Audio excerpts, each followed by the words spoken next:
வணக்கம் and welcome to Xltechtamil. நம்ம இன்னைக்கு வீடியோவில் வந்து பார்த்தீங்கன்னா நம்ம கிட்ட வந்து ஒரு டேட்டா செட் இருக்கு. இதில் வந்து பார்த்தீங்கன்னா பின் கோட்ஸ் இருக்கு வித் பின் கோட் அப்படின்ற ஒரு டெக்ஸ்டோட. இதில் வந்து நம்ம வந்து பார்த்தீங்கன்னா அந்த 6 டிஜிட் பின் கோடை மட்டும் தனியாக வந்து காலம் டீல எடுத்துன்னு வர போகிறோம். 6 டிஜிட் பின் கோட் வந்து நமக்கு ரைட் ஹேண்ட் சைடில் இருக்குது அப்படின்றதுனால நம்ம ரைட் அப்படின்ற ஒரு ஃபங்க்ஷன் யூஸ் பண்ண போகிறோம். நம்ம ப்ரீவியஸ் வீடியோவில் வந்து பார்த்தீங்கன்னா லெஃப்ட் அப்படின்ற ஒரு ஃபங்க்ஷன் யூஸ் பண்ணியிருப்போம்.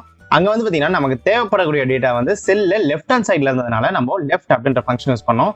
இங்கே நமக்கு வந்து பார்த்தீங்கன்னா அந்த 6 டிஜிட் பின் கோட் வந்து ரைட் ஹேண்ட் சைடு இருக்கிறதுனால நம்ம ரைட் அப்படின்ற ஃபங்க்ஷன் இங்கே யூஸ் பண்ண போகிறோம். இப்போ வாங்க இதை நம்ம டேரெக்டாக வந்து இங்கே D5ல வந்து நம்ம அப்ளை பண்ணலாம். ஸோ இங்கே D5ல வந்து பார்த்தீங்கன்னா ஈக்குவல் டு ரைட் அப்படின்றத டைப் பண்ணுங்கள். டைப் பண்ணிவிட்டு டேப் ப்ரெஸ் பண்ணுங்கள். ஸோ இதில் சின்டெக்ஸ் வந்து பார்த்தீங்கன்னா text comma number characters. So நீங்கள் டெக்ஸ்ட்டை சூஸ் பண்ணிக்கோங்க.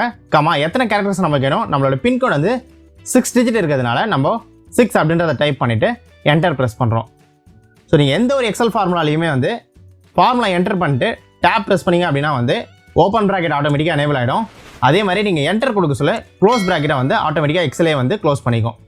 இப்போ வந்து பார்த்தீங்கன்னா நமக்கு 6 டிஜிட் பின்கோடு மட்டும் நமக்கு தனியாக வந்து D5ல வந்திருக்கு. இதை நீங்கள் இப்போ ஃபில் டவுன் பண்ணிங்க அப்படின்னா வந்து இது மற்ற ரோக்குமே வந்து இது அப்ளை ஆகிடும். கண்டிப்பாக இந்த வீடியோ உங்களுக்கு ஹெல்ப்ஃபுல்லாக இருக்கும் அப்படின்னு நான் நம்புறேன். மீண்டும் அடுத்த ஒரு எக்ஸல் வீடியோட உங்களை வந்து சந்திக்கிறேன். Until then by from